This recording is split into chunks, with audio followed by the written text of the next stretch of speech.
So watch this. So keeping your hip, okay.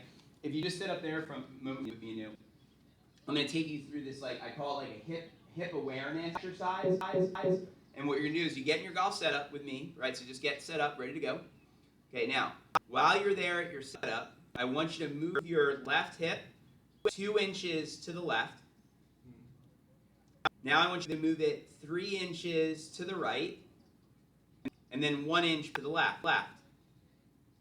And then it's back to where it was. Now it's amazing. You and I are flying around in this universe on a planet, and in space right now, you can have the awareness of where your hip is in space to within inches if you choose to make that something you're aware of, right? That's what's going on there, right? Because how else could you have moved your hip an inch this way, an inch that way?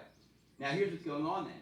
While you're swinging your golf club, there's a blackout. There's a lack of awareness in that area of your hip, right? And so while I swing, I actually focus on being aware of my left hip and my right ear. I'm paying attention to these two spots right there. As I'm doing my swing, I know where my hip is. It's not like I'm not sure or I don't know. I knew it. I know where it is.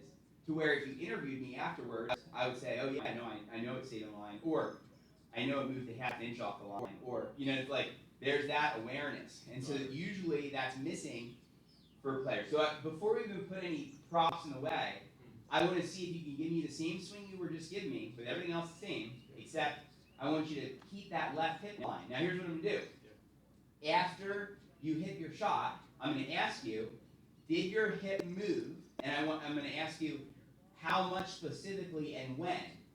Okay, so I want you to tell me it moved an inch, or it didn't move an inch, or it moved 4 inches, or whatever you think you did, and then we're gonna look and see if that's what it did. And that's gonna help you get awareness of your hip, which is gonna start to get you to stop moving your hip out of place. So let me save that for you. But that's the hip awareness exercise. It's paying attention to where your hip is.